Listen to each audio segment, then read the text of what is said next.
The horse came back before its owner did, and that was how Violet Dalton first understood that something had gone terribly wrong out on the mesa. She had been drawing water from the well behind her father's homestead when she heard the familiar clatter of hooves on the dry creek bed that curved along the eastern edge of their property. She straightened, shielding her eyes from the late afternoon sun with the back of her hand, and watched the animal pick its way through the scrub brush with the careful, deliberate steps of a horse that had been running hard and was now beyond exhaustion. It was a big bay stallion, 16 hands at least, with a white blaze down its face and 2 white stockings on its hind legs. She had seen that horse before. She knew exactly whose horse it was, and the knowing of it made her stomach drop straight down to the heels of her boots. Thomas Rourke's horse. She set down the bucket without thinking and walked out to meet the animal, clicking her tongue softly the way her father had taught her when she was small enough to sit in the palm of his hand. The bay lifted its great head and looked at her with enormous dark eyes that were rimmed with the white of fear, and she could see the sweat dried in long streaks along its flanks, the reins hanging loose and fraying at one end where something had snapped them clean through. There was a scrape along the animal's left shoulder, not deep but angry-looking, the kind of mark a horse gets when it has been through rough country at speed. "Easy now," she said, reaching out and letting the horse smell her wrist before she touched him. "Easy, boy, you are all right now. You are all right." She caught the dangling rein and stroked the stallion's neck until she felt the trembling in his muscles begin to ease. She led him slowly toward the barn, all the while looking back over her shoulder at the mesa that rose purple and enormous against the western sky. Thomas Rourke had ridden out that morning. She knew because she had seen him from the ridge when she was bringing the goats down, his tall, dark figure moving at an easy lope across the flat land below, the bay kicking up small puffs of red dust with every stride. She had watched him longer than she should have. She always watched him longer than she should have, which was a fact she kept as carefully locked away as her mother's silver hairbrush in the cedar chest at the foot of her bed. It was the spring of 1878, and Violet Dalton was 22 years old, and she had lived her whole life in the Red Rock country of southern Utah Territory, where the nearest town was a 2-hour ride, and the nearest neighbor was the Rourke outfit 2 miles to the north.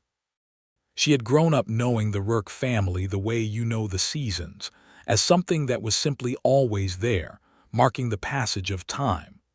Thomas's father, old Garrett Rourke, had been one of her father's closest friends. They had ridden together on cattle drives up through Nevada in the early years, before Garrett's joints went bad and Violet's father, Henry Dalton, lost 2 fingers to a branding iron gone wrong, and they both agreed that the sensible thing was to settle and work their own land and leave the wide drives to younger men. Garrett had died 3 years ago, a quiet death in the night that left Thomas at 24 the sole owner and operator of the Rourke spread, which amounted to 400 acres, a herd of 40 cattle, a small apple orchard that Garrett had planted as a kind of stubborn joke against the desert, and a 2-room house that Thomas had expanded himself with timber hauled from the mountains to the north. Thomas was 27 now. He was not the kind of man who made a woman's attention easy to control.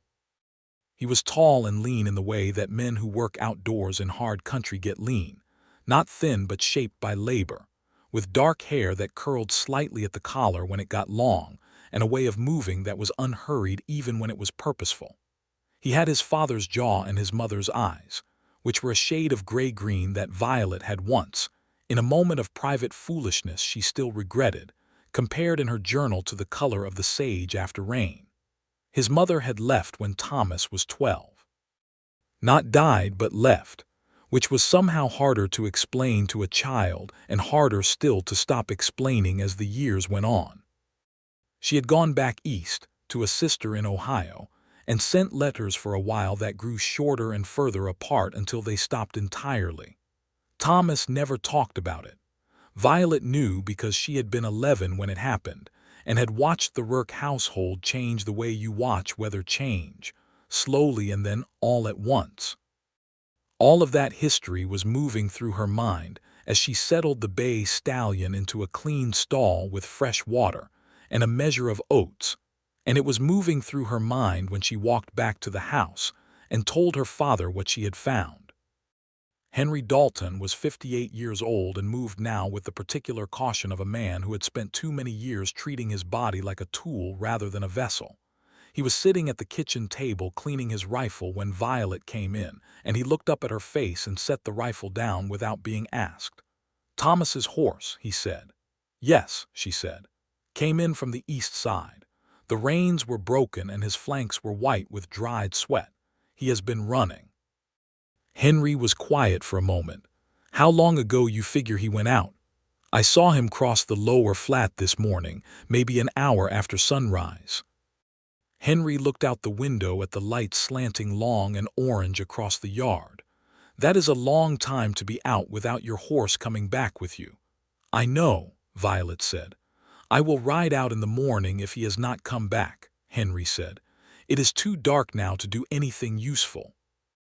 Violet nodded and went about making supper, but she barely tasted it, and she lay in her bed that night listening to the coyotes call across the mesa and thinking about Thomas Rourke alone in the dark somewhere out there.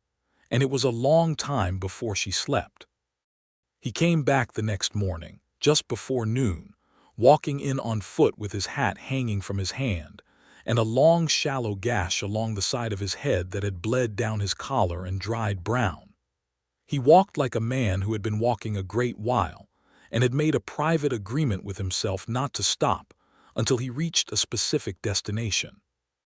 He came through Violet's gate rather than his own, which she later thought she probably should have paid more attention to, and he stopped at the edge of the yard and looked at her standing on the porch with one hand on the post.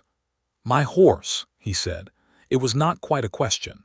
"In my barn," she said. "He came in yesterday afternoon." Something in his face shifted, a loosening of something that had been held very tight. He put a hand on the fence post to steady himself, and she came down off the porch without thinking and crossed the yard to him. "You are hurt," she said.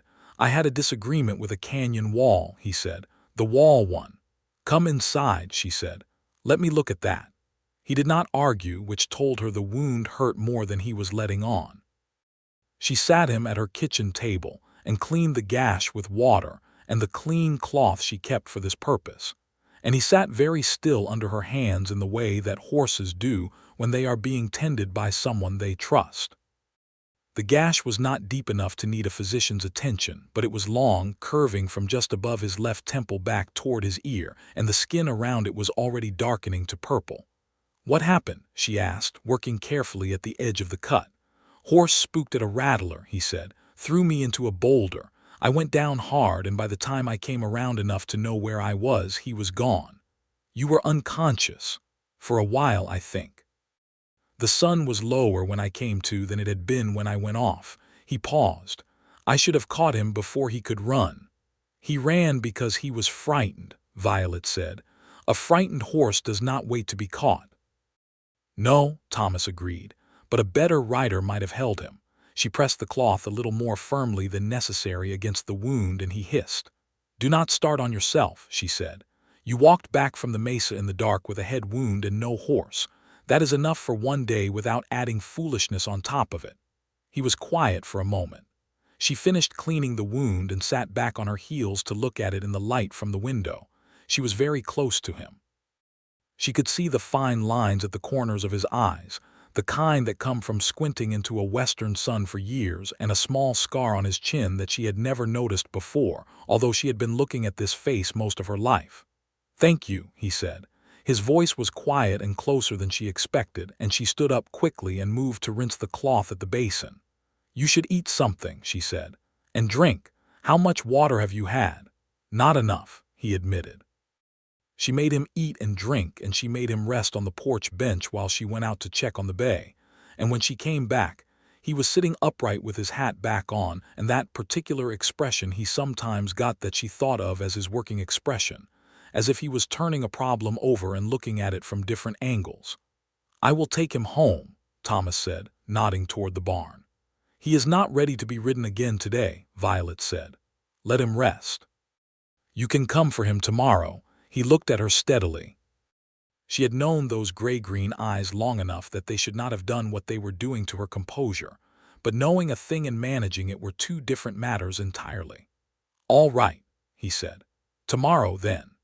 He walked home the same way he had come, through her gate and up the long, slow rise of red earth land toward his own property, and she watched him go from the porch and then went inside and stood in the middle of the kitchen and told herself very firmly that she was going to stop being ridiculous.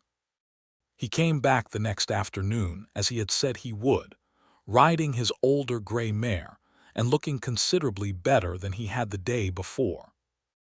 The color was back in his face, and he had changed his shirt, and the purple bruise along his temple had graduated to something spectacular, but his eyes were clear, and his movements were easy. He tied the gray at the fence and came up to the porch where Violet was mending a split in one of her father's work gloves, and she felt his approach in the way you feel weather changing, a kind of atmospheric shift that she did not entirely have words for. "How is your head?" she asked, not looking up from the glove. "Hard enough to handle it," he said. She smiled in spite of herself. "I am glad to hear it." "Is he ready?" Thomas asked. "He has been ready since this morning," Violet said. "He ate everything I put in front of him, and he is out in the pasture now running the fence line because he is bored, and he would like very much for someone to take him somewhere interesting." Thomas laughed at that, a short, genuine sound that she felt somewhere behind her sternum. "That sounds about right," he said. "He is not a horse that likes to stand still."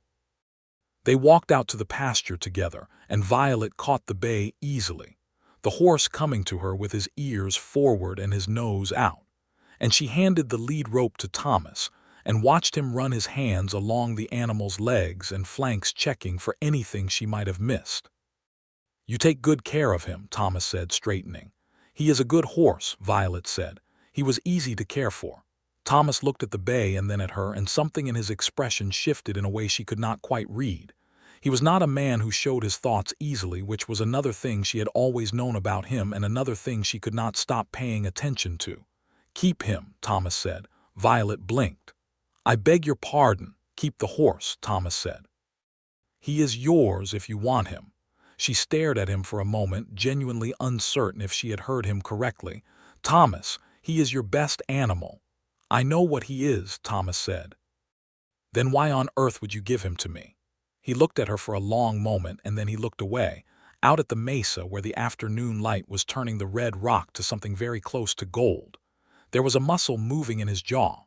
She had the sense that he was choosing words the way you choose footing on uncertain ground, carefully and with full attention to what lay beneath. "Because I want a reason to come for him," he said. The words landed in the space between them, and neither of them moved. Violet felt the world arrange itself differently, the way it does sometimes when a single sentence changes the shape of everything you thought you understood about where you were standing. The wind moved through the dry grass along the fence line. The bay nosed at Thomas's sleeve. Somewhere up on the ridge, a hawk turned slow circles against the blue sky.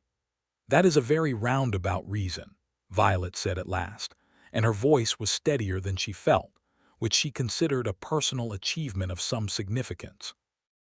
"I'm a roundabout kind of man sometimes," Thomas said, and he looked back at her then, and whatever he had been guarding behind his expression for years, or perhaps for the whole of her adult life, was not entirely guarded anymore. Violet Dalton looked at Thomas Rourke in the golden afternoon light of a Utah spring and made a decision. "All right," she said. "I will keep the horse. And you had better come for him soon, Thomas, because he is going to eat me out of every last bit of hay I have." The smile that crossed his face then was something she filed away in the same cedar chest as her mother's hairbrush. In the part of herself she kept for things too valuable and too private to be left out where the weather could reach them. He came back 3 days later, not for the horse but simply to come, riding over in the early evening with a brace of rabbits he had taken that afternoon and his hat pushed back on his head in a way that meant he was feeling easier than usual. Violet was in the kitchen garden pulling weeds from between the rows of beans, and she heard his horse and stood up and brushed the dirt from her hands on her apron, and told herself to breathe normally. "I brought supper," he called over the fence. "I can see that," she called back. "Put your horse in the paddock and come inside." It was the most natural thing in the world, or it should have been. They had been neighbors their whole lives. He had eaten at her father's table dozens of times, and she had eaten at his. Henry Dalton had been the one to teach Thomas to set a fence post after Garrett's hands got too bad. And Thomas had been the one who rode hard for the doctor when Henry's heart gave him trouble 2 winters ago. They were bound together by the particular intimacy of people who live close in hard country, where you cannot afford to keep your neighbors at arm's length because someday you will need them and they will need you. But that evening, something was different in the quality of the air between them, and they both knew it, and neither of them spoke directly to it, which was perhaps the most honest thing they could have done. Henry Dalton was in town that day, staying the night with a friend who kept a hardware store on the main street, which meant it was just the two of them at the table in the warm kitchen light with the rabbits stewed, with the wild onions Violet had found along the creek, and a pan of cornbread that came out perhaps a little better than usual. Not that she had been thinking about it. Thomas ate the way men who work hard eat, with full attention and genuine appreciation, and he complimented her cooking with the directness that was characteristic of him, not extravagantly but specifically, which she appreciated more than he probably knew. "The onions in this," he said. "Where did you find them?" "Along the lower creek," she said. "They come up every spring in the same place. My mother used to gather them." He nodded. He knew about her mother. Margaret Dalton had died of fever when Violet was 7, which was old enough to remember clearly and young enough that the remembering had the quality of something seen through imperfectly clear glass, real but slightly distorted. Henry had raised her alone after that, with help from the neighbors and a fierce, stubborn competence that Violet had absorbed so thoroughly it felt like her own. "She was a good woman," Thomas said. "I remember her a little. She had your eyes." Violet looked up from her plate. It was not the kind of thing Thomas usually said. "You remember her?" she asked. "You would have been, 6 or 7 when she died, and you were 4 years younger than me." "7," she said. "Nearly 8. I remember watching her hang washing," he said. "She used to sing something while she did it. I never knew what the song was." "A hymn," Violet said. "She sang hymns while she worked. She said it kept her from getting ahead of herself." Thomas smiled at that. "That sounds like good advice," he said. After supper, they sat on the porch in the cooling evening air and watched the stars come out one by one over the mesa. And they talked the way people talk when they are discovering that what they thought was a familiar landscape has been hiding something extraordinary in plain sight. They talked about the land and the seasons, and the trouble with water rights that was brewing between 2 ranchers further south, and whether the apple orchard on the Rourke place was going to produce this year after the late frost. And all of that was real talk about real things. But it was also a kind of circling, a careful and deliberate getting closer to a center point that neither of them was quite ready to name. When Thomas rode home that night, the bay called after him from the paddock, a long carrying sound that made them both laugh, and Thomas pulled up his mare and looked back at her standing in the lamplight from the doorway. "I will be back for him," he said. "I know," she said. He came back 2 days after that, and then 2 days after that again, and by the end of the second week it had become a pattern that everyone in the territory could have told you was not about the horse. Her father came home from his night in town and watched Thomas ride away that evening with the careful attention of a man who is watching something develop that he has been expecting for some time. "He is a good man," Henry said. "I know he is," Violet said. "His father was one of the best men I ever knew," Henry said, "and Thomas is better in the ways that count." "Papa," she said. "I am just saying," Henry said mildly and went inside. It was on Thomas's 4th visit that things shifted out of the careful orbital dance they had been performing and into something more direct, which happened, as direct things often do, somewhat accidentally. They had been sitting on the porch after supper again, the evening pulling a cool breeze down off the mesa, and Violet had gone inside to get her shawl, and when she came back out, she misjudged the step in the dark and stumbled, and Thomas was up and had his hands at her elbows before she had fully registered that she was falling. She caught herself against his chest, her hands flat on the fabric of his shirt, and for a moment they were very close and very still. She could feel his heartbeat. It was faster than she expected. She stepped back and he let go of her elbows, but not immediately and not entirely. "All right," he asked. His voice was different in a way she could not account for. "Fine," she said. "The step caught me." "I know," he said. "I have been meaning to tell your father about that step. The wood is going soft on the left side. It wants replacing."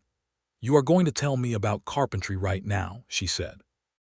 "I am going to tell you anything you want," he said, "as long as you keep looking at me like that." The porch was quiet. The night insects were going. Somewhere far off a coyote made its eerie inquiry of the dark. "Like what?" Violet asked. "Like you have been waiting for me to say something that makes sense for a very long time," Thomas said. She considered this for a moment with the careful fairness that was one of her defining qualities. "That is an accurate description," she said.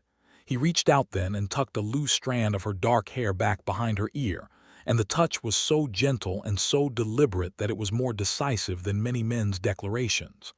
"I am not good at saying things," he said. "I am better at doing them." "You are doing fine so far," she said. "Violet," he said, and the way he said her name, just her name, with all the weight of every year he had known her, and every year he had apparently been watching her the way she had been watching him, was more than sufficient as a beginning. He kissed her then, standing on her porch in the spring dark with the stars overhead, and the mesa breathing quietly at the edge of the world, and it was not a tentative kiss or an uncertain one. It was the kiss of a man who had been thinking about it for a considerable amount of time, and had arrived at a clear and settled conclusion. When they broke apart, Violet pressed her fingertips to her lips, not from distress, but from the particular desire to keep something precisely where it was just a moment longer. "I have been watching you," she said quietly, "since I was 17 years old and you came to help my father build the new barn wall, and you worked all day in the July heat without complaining once, and you made your father laugh when his knees were hurting him. And I thought, that is the best man I have ever seen." Thomas was very still. "17, he said. "Yes. And you are 22 now." "Yes. And I have been a complete and thorough fool," he said. She laughed, and it was the best kind of laugh, the kind that comes from relief and joy together. "You are here now," she said. He put his hand against her cheek and looked at her in the starlight as if he was trying to understand how he had been living 2 miles from this woman for the whole of his adult life, and managed to conduct himself as if she were merely his neighbor's daughter and not the most important person he could think of. "I am here now," he said, "and I am not going anywhere." That was the beginning, or more precisely, that was the beginning of the beginning, because the beginning had been going on for years, and they were both just now catching up to it. The weeks that followed were some of the finest of Violet Dalton's life, and she did not try to diminish that fact or qualify it with sensible caution. Thomas came over most evenings and sometimes in the mornings, and he fixed the soft step on her porch within the first week, which her father noticed without saying anything, and he helped Henry with the irrigation ditch that needed extending before the summer dry set in. And in the evenings, he and Violet walked the long way around the eastern fence line as the sun went down, talking the way people talk when they are learning each other on purpose. She told him things she had not told anyone. She told him about the journal she kept, which she had been keeping since she was 10, first in the margins of her mother's old recipe book, and then in proper notebooks when Henry started ordering them from the merchant in town. She told him that she sometimes lay awake at night worrying about the things she could not control, the weather and the market and the health of the livestock, and whether the well would hold through a dry summer, and that the worrying was worse in the dark, because in the daylight she could work against it, but in the dark she could only lie still and contain it. He told her things too. He told her about the year after his father died, when he had run the ranch alone for the first time, and had been so afraid of failing it, of letting the land that Garrett had worked his whole life simply dry up and blow away, that he had barely slept for 3 months. He told her that he had gotten through it by making a list every morning of exactly what needed doing and doing each thing in order, and not looking at the whole of it because the whole of it was too much. He told her that he still made the list every morning, even now, because the habit had become part of him. She told him she thought that was one of the most sensible things she had ever heard. He told her she was the most sensible person he had ever known.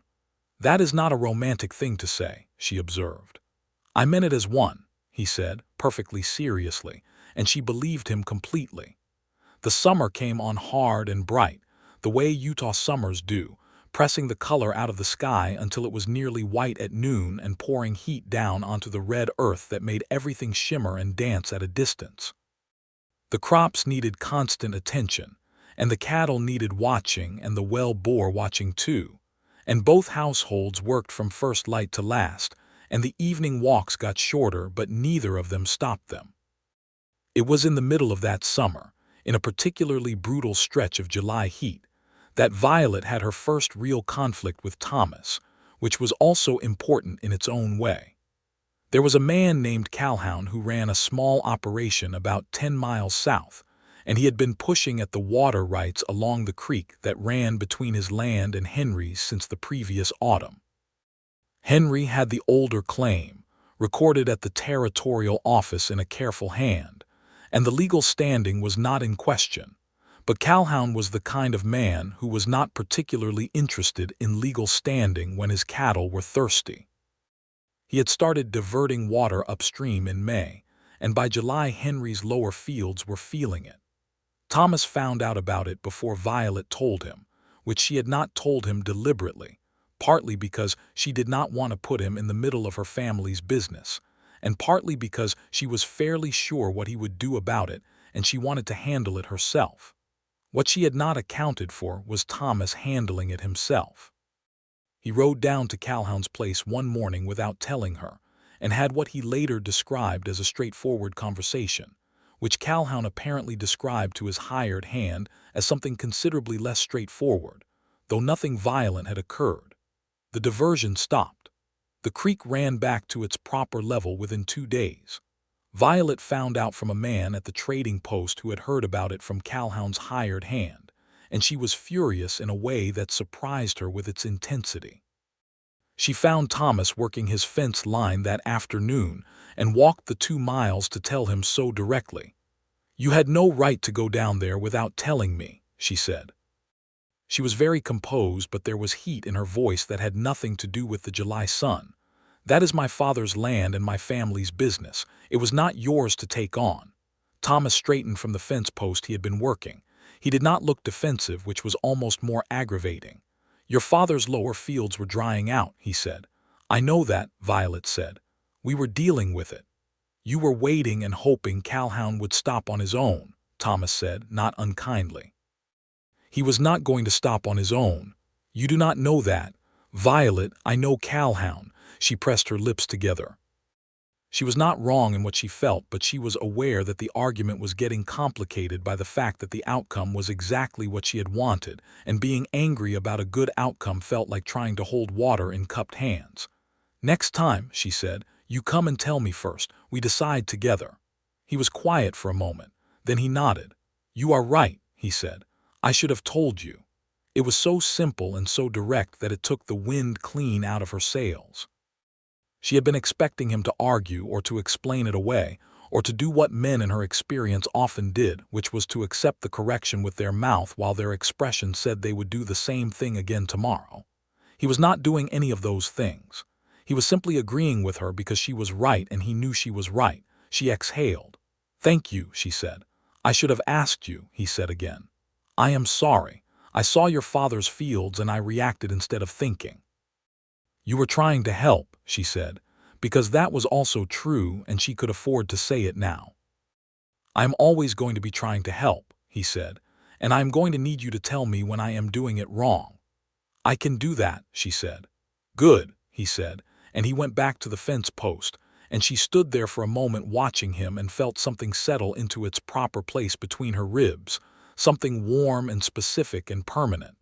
She helped him with the fence line for the rest of the afternoon, and neither of them said anything more about Calhoun. Henry Dalton had a conversation with Thomas sometime in August that Violet was not present for, but that she could partially reconstruct from the fact that her father came in to supper that evening looking satisfied in the way he had looked satisfied when he set the beam in the new barn wall just exactly right. And Thomas came over the next morning with an expression that was new on him, or not new exactly but more visible than it had ever been, an expression of decided intent. He asked her to walk with him that morning, which was unusual at that hour when there was work to be done, and she went because the expression on his face was telling her something important. They walked out to the flat rock that overlooked the lower valley, the one they had been calling their spot for weeks without ever naming it as such, and Thomas stopped there and turned to face her with the morning sun behind him and his hat in his hands, and whatever eloquence he had available to him very clearly organized and ready. "I want to marry you," he said. "I have wanted it for longer than I have been honest with myself about wanting it, and I am done waiting to say it. I know this land, Violet. I know what I have and what I can build, and I know I want to build it with you. I am asking you properly. Will you marry me?" She had known it was coming in the way you know things that you have been hoping for long enough that hope and knowledge become the same thing, but the actual arrival of it still made her eyes sting, which she had not expected. She put one hand against her mouth briefly and then she dropped it. "Yes," she said. "Thomas, yes." He put his hat back on and then took it off again immediately, because he apparently was not sure what to do with his hands. And she laughed and he laughed. And then he pulled her in close and held her there in the morning light above the valley with the hawk turning its circles overhead.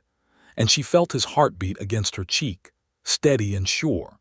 And she thought she could stand here for the rest of her life without any complaint whatsoever. They married in October, when the heat had finally relented and the cottonwoods along the creek had gone to gold. The ceremony was performed by the itinerant minister, who came through the territory twice a year, a cheerful round-faced man named Brother Aldous, who had married a considerable number of people in that county, and considered it the finest part of his calling.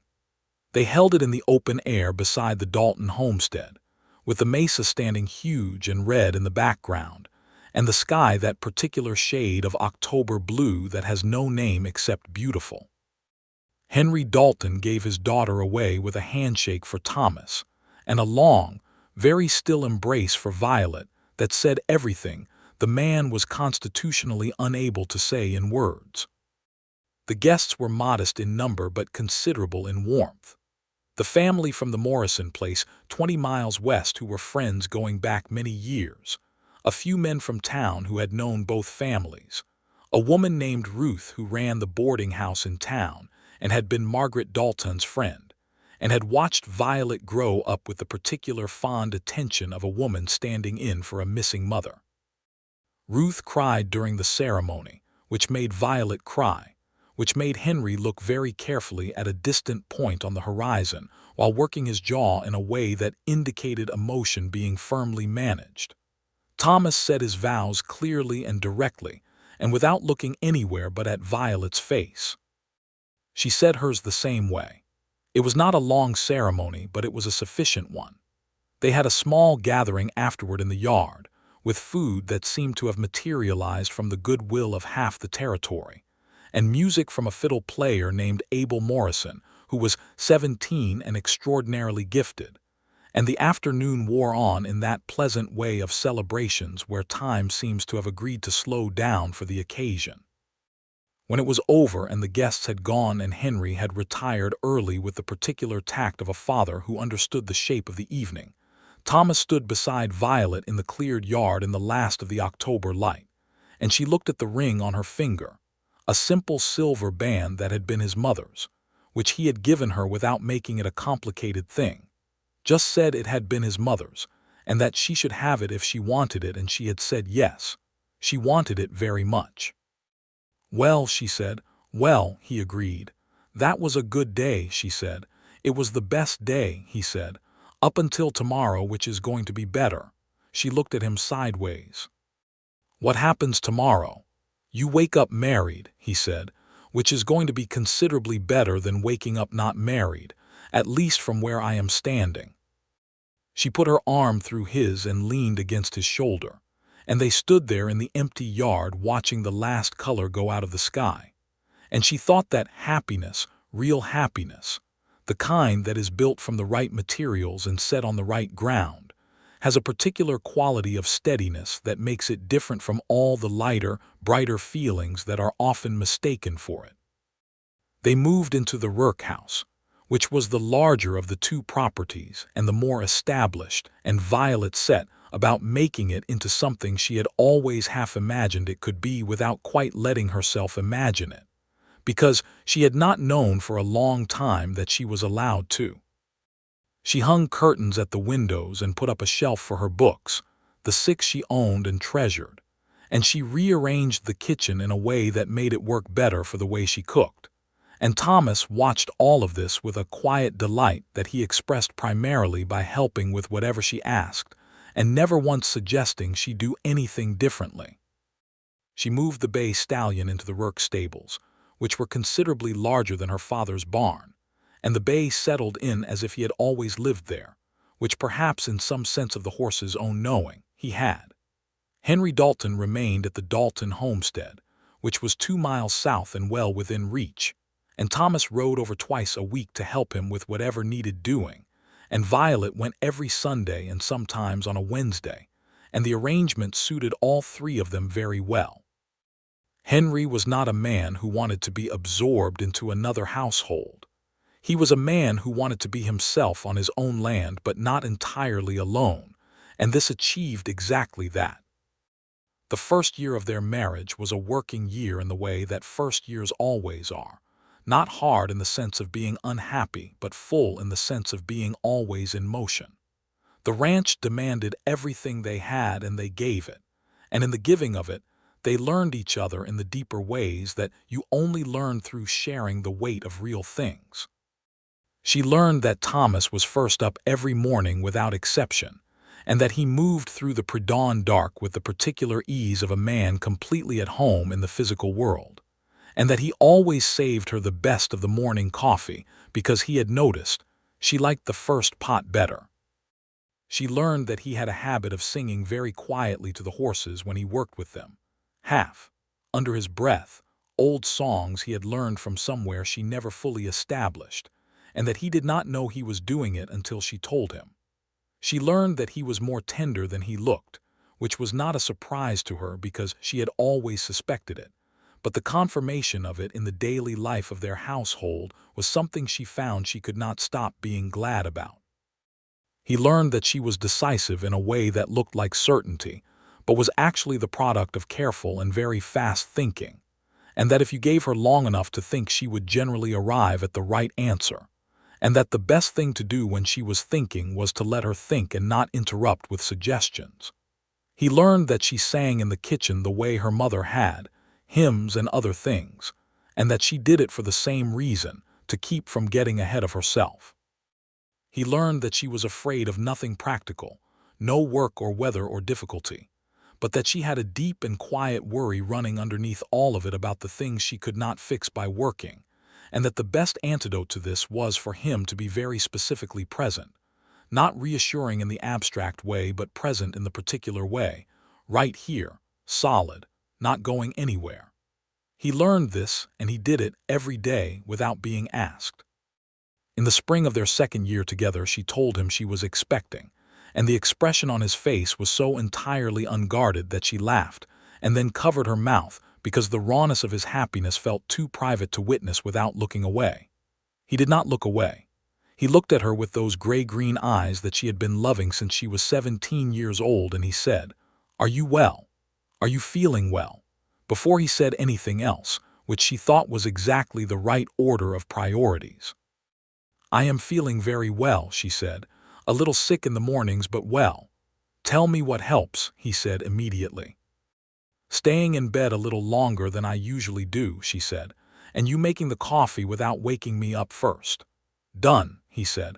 "What else?" "That is enough for now," she said. "I will think of more things," he said with complete seriousness, and he did. He took over the morning chores that she usually did before breakfast. He brought her water with a sprig of mint from the garden she had planted along the south wall of the house, because she had read somewhere that mint helped with morning sickness, and she had found it to be true. He was not anxious or overprotective in a way that made her feel fragile. He was attentive in a way that made her feel very specifically cared for, which was a different thing entirely. Henry Dalton, when they told him, sat very still for a moment and then stood up and shook Thomas's hand with both of his, which Henry Dalton had never done with anyone in Violet's memory. Then he looked at his daughter and said, "Your mother would have been beside herself." And Violet went to him, and he held her very briefly, tightly, and then let go and cleared his throat and said he had better check on the horses.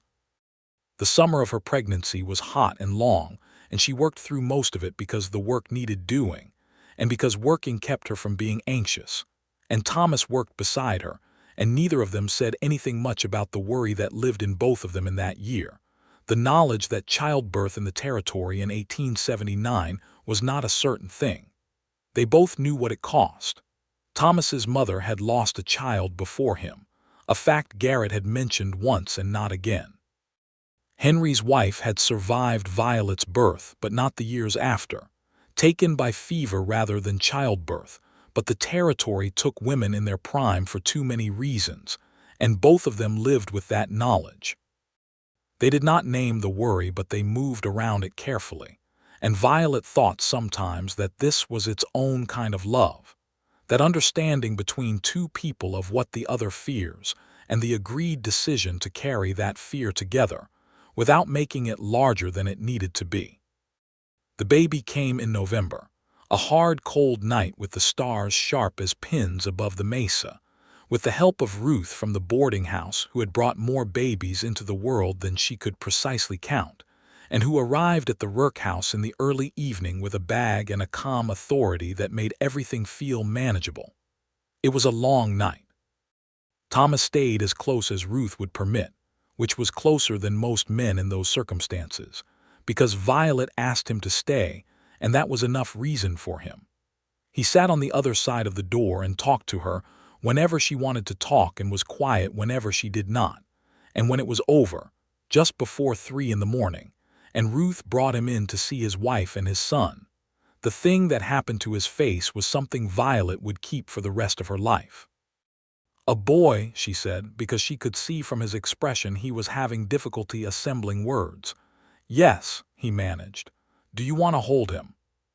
He held his son for the first time with the careful, deliberate concentration of a man handling the most important thing he has ever touched.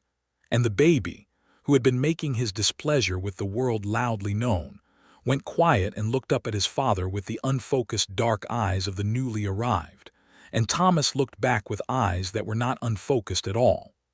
"Hello," Thomas said, very softly, to his son. They named him Garrett Henry Rourke for both grandfathers, and everyone who heard the name said it suited him, which it did, because names chosen for love and for memory, and for the purpose of carrying something forward generally, do suit the people they are given to. The boy was a vigorous and opinionated child from the very beginning, with his father's dark hair and his mother's decisive manner, and he occupied the Rourke household with the complete confidence of a person who has arrived exactly where he belongs. Henry Dalton came over every Sunday now without exception, and sat with the baby on his knee with an expression of concentrated peace that Violet had never seen on her father's face before, and that moved her every single time. The bay stallion, for his part, took a great interest in young Garrett from the moment the child was old enough to be brought to the fence, blowing soft breath into the baby's hair, and accepting the small fists that grabbed at his nose, with a patience that Thomas said the horse extended to approximately nobody else. Violet thought there was something fitting in that, the horse that had started everything standing at the fence watching the next generation arrive. Life on the ranch moved forward with the steady rhythm that good lives develop, full of work and weather, and the particular pleasures of watching things grow. The crops and the cattle and the orchard, and most of all the boy who grew with the speed that babies grow when they have decided the world is interesting, and they intend to know all of it. Thomas expanded the house in the spring after Garrett was born, adding a proper second room that could be a bedroom for the boy and space enough to take in any that might come after. He and Violet worked the expansion together, Thomas doing the heavy carpentry and Violet doing everything else. And Henry Dalton came and helped with the framing on the main days and said almost nothing, and did very good work. Calhoun, the water rights trouble from 2 summers before, sold his operation and moved further south in the spring of 1880, which Thomas reported at supper one evening with a neutrality of expression that told Violet he was considerably more pleased about it than he was going to say.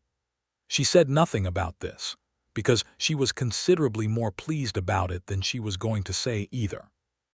The territory was changing in the way that all things change in that decade, more people coming in, more roads being cut through country that had only been touched by wagon tracks before, the railroad pushing its way through the landscape and reshaping everything it touched. There were conversations in town about what it would mean when the line came through within 50 miles, whether it would bring prosperity or trouble, or the particular mixture of both that progress tends to deliver in the West. Thomas had opinions about this, carefully considered opinions that he delivered at the right moments and kept otherwise to himself, and Violet had opinions too, and they debated them on their evening walks with the same honest attention they brought to everything else between them. She loved him more, she discovered, as the years went on. Not differently but more, the way you understand a landscape better the longer you live in it, finding depths and details that distance does not reveal.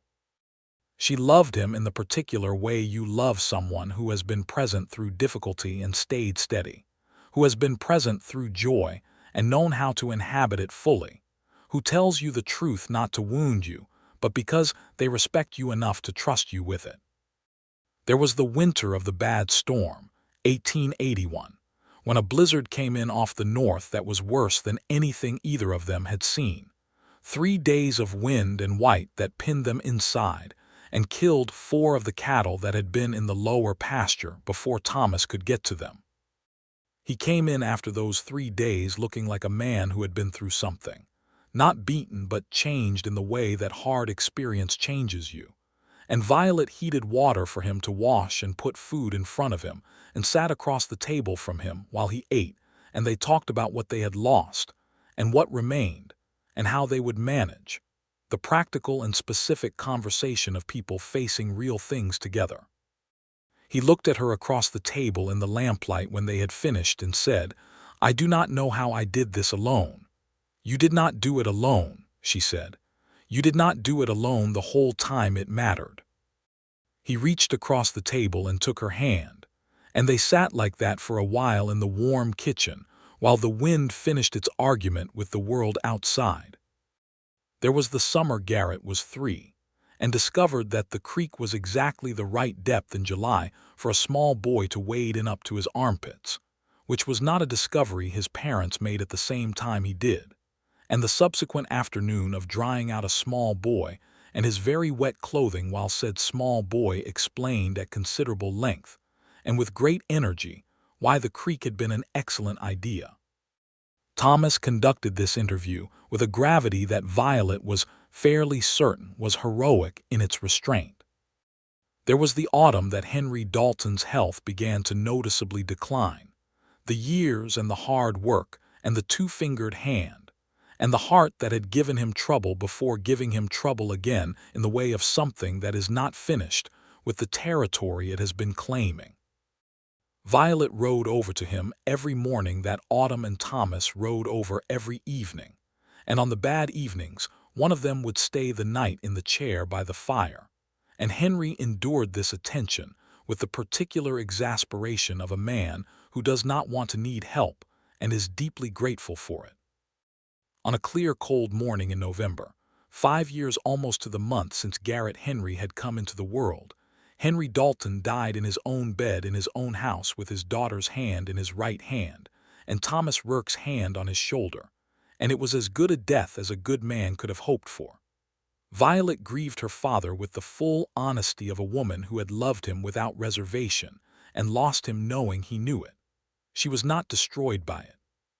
She was shaped by it, the way grief shapes you, pressing you into a slightly different form that still contains everything you were before but understands more. Thomas did not try to shortcut her grief or manage it for her. He let it be what it was and stayed close and present in the way she had come to need him, solid and specific and not going anywhere. They buried Henry beside the creek on the Dalton land, under one of the cottonwood trees, and Thomas Rourke built the marker himself from good timber and carved the name with the care of a man who understands that these things last. They kept the Dalton land. They could not bear to sell it and did not need to, and eventually it became part of the Rourke operation. The two properties folded together into something larger and more sustainable than either had been separately, which is what the old men would have wanted, and probably had wanted for longer than anyone had said out loud. Violet planted a garden at her father's house, which she visited every week, not out of grief that needed maintaining, but out of love for the place and the person it represented. She planted the same beans her mother had grown, and the wild onions from the creek bed and lavender that she had gotten from a woman in town who had brought seeds all the way from somewhere east, and the garden grew with the stubbornness of things planted in good faith in difficult ground. Life continued to expand. The orchard that Garrett Rourke Sr. had planted as a stubborn joke against the desert came fully into its own in the spring of 1882, producing apples in quantities that surprised everyone, including Thomas, who had never quite stopped thinking of his father's trees as an eccentric optimism rather than a real crop.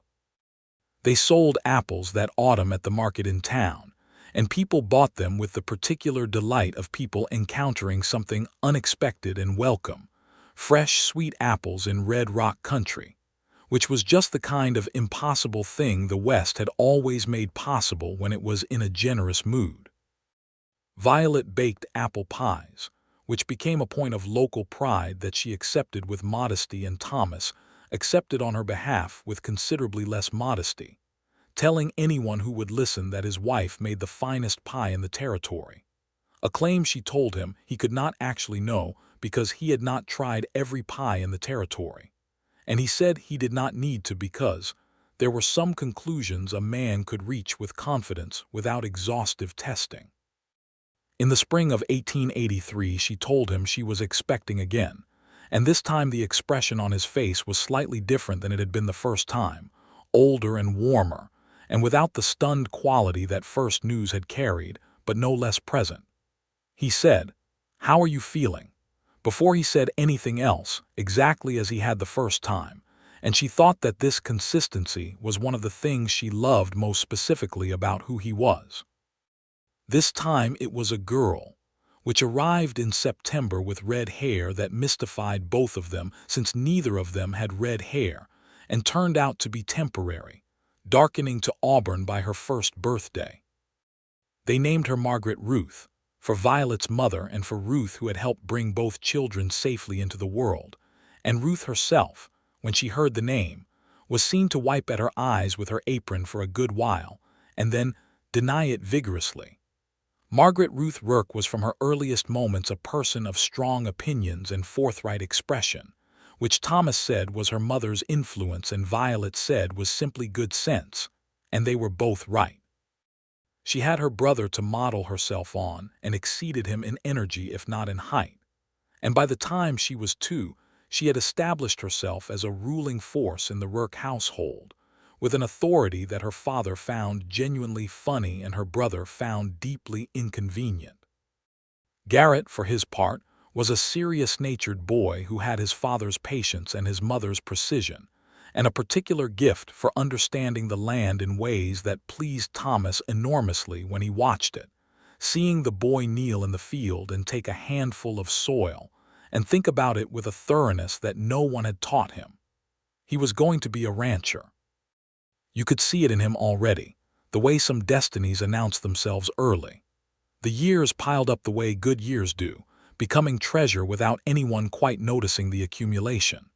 There were difficult times, as there always are in a life lived in hard country.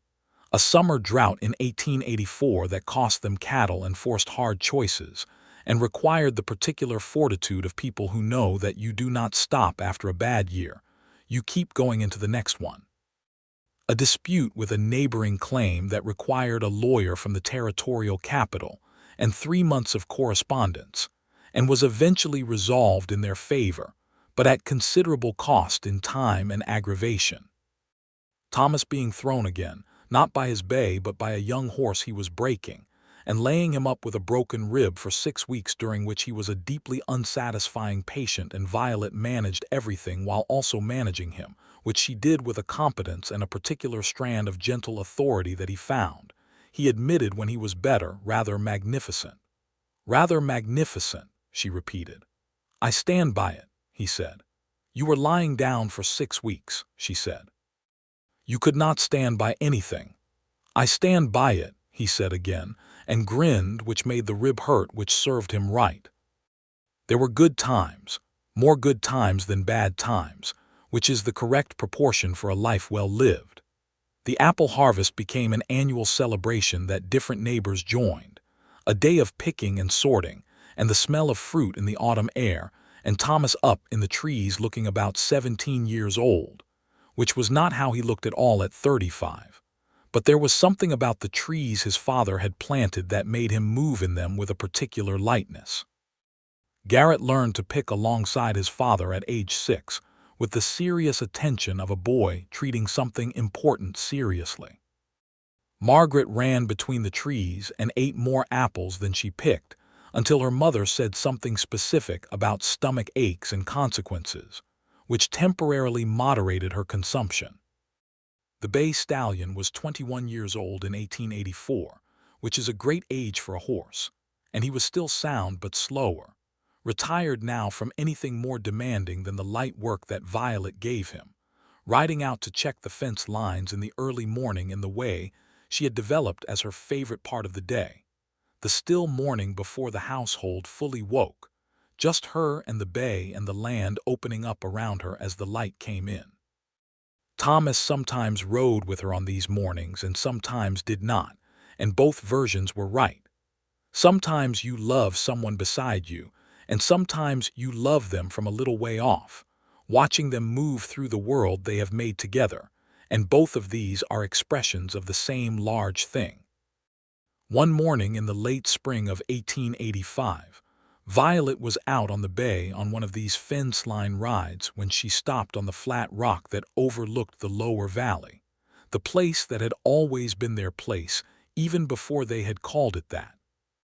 She sat on the horse in the still morning and looked out over the valley, over the 2 properties that were now one, over the fields that were green with the new crops, over the house with its smoke beginning to come from the chimney because Thomas was up and had the stove going, over the orchard where the new leaves were bright and small in the spring light, over the cottonwood trees along the creek, one of which stood over a grave with a timber marker that kept fresh paint, because Thomas touched it up every year without being asked.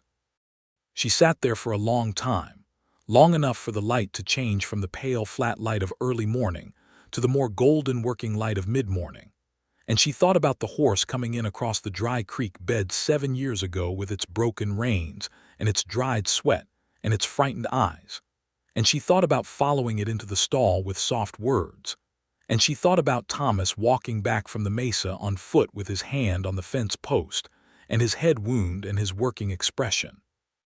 And she thought about him standing at her pasture fence with the bay in hand, and those gray-green eyes doing the thing they did to her composure, and she thought about the words he had said, "Keep it, tell me why, because I want a reason to come for it."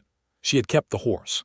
He had come for it and for her, and had not stopped coming for 7 years, morning and evening and every year in between, through drought and difficulty, and the deaths that take the people you love, and the births that bring new ones, and the endless particular dailiness of a life shared in full. She turned the bay and rode back toward the house. The smoke was rising steady from the chimney. As she came through the yard gate, Thomas appeared on the porch with a mug in each hand, and that unhurried way of moving that she had loved since she was 17, and he held one of the mugs out toward her as she dismounted, and she took it and stood beside him, and they looked out over the land together in the morning light. "Good ride?" he asked. "Good ride," she said. He put his arm around her shoulders, and she leaned in against him and drank her coffee, and the morning went on around them, and the land was quiet, and the bay nosed at the fence rail behind them with the patient curiosity of an old horse who has been to important places and has no complaints about where he has ended up. Garrett came out of the house at a run, his boots only half laced in the way of an 8-year-old who has important plans and limited patience for the preliminary steps, and Thomas caught him by the collar without looking and set him back on the porch step. "Boots," Thomas said. "I was going to do them," Garrett said. "Do them now," Violet said mildly. He did them, with the expressive suffering of a boy being delayed from greatness, and then bolted off toward the barn where his morning chores were waiting for him, with the same resigned interest they greeted him every day. Margaret appeared in the doorway a moment later, moving at her own pace, which was always different from her brother's in texture if not necessarily in speed. She was 2.5 years old, and she had acquired somewhere in the previous week a strong opinion about breakfast and the specific form it should take, and she communicated this opinion now in the direct and focused manner that characterized all of her communications. "Eggs," she said to her mother, with considerable conviction. "Eggs," Violet confirmed. "Give me 1 minute." Margaret considered this and found it acceptable and went back inside. Thomas's mouth was doing the thing it did when he was controlling a laugh, which involved a particular tightening at the corners that she had become entirely fluent in over the course of 7 years. "She is going to be something," he said. "She already is something," Violet said. "That is rather the point."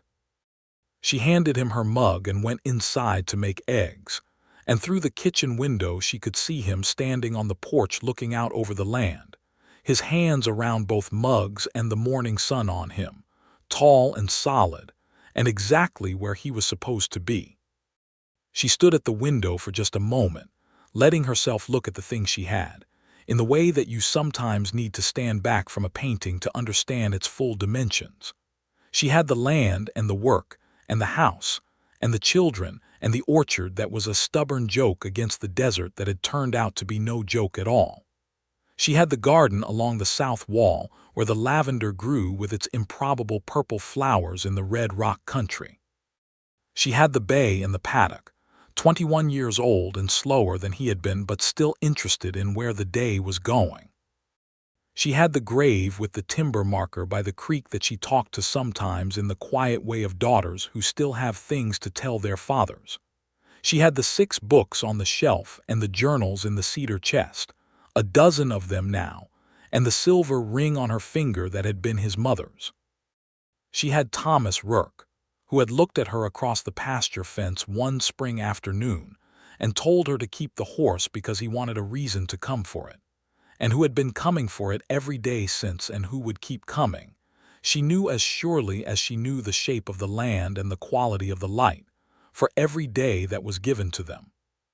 She cracked the eggs into the pan, and the sizzle of them in the butter was the sound of a morning like every morning, ordinary and irreplaceable, and she hummed something that was half him and half something else, the thing her mother had done at this same task in this same time of day in a kitchen 2 miles to the south, keeping from getting ahead of herself, staying in the particular and specific present tense of a life that was full and good and real.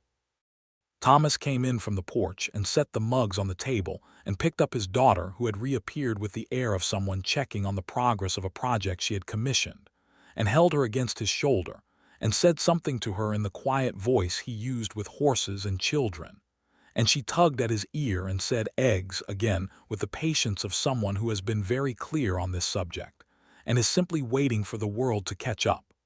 "Coming," Violet said. "Good," said Margaret Rourke, and her father laughed, and the morning light came through the window and lay across the kitchen floor in long warm bars, and the land outside was exactly what it had always been and also something more, shaped by the people who had worked it and loved each other on it and planted orchards in it as a stubborn joke against everything that wants to tell you that beauty cannot survive in difficult ground. It could. It did. It was doing so right now, in the apple trees coming into leaf, in the wild onions along the creek, in the lavender against the south wall, in the boy in the barn singing something to the horses in a voice too low to make out the words because he had learned it from his father without knowing he was learning it. In the two people in the kitchen who had known each other across 2 miles of red rock country their whole lives and had finally, one spring afternoon with a horse between them and the right words hanging in the right air, found their way to the center of the thing they had been circling for years. It was enough. It was more than enough. It was the whole of everything that mattered, and it went on and on into the long Utah afternoons and the sharp-starred nights, and the mornings that kept coming with the reliability of mornings, each one a new day of the same life that had been, from the beginning, moving steadily toward exactly this.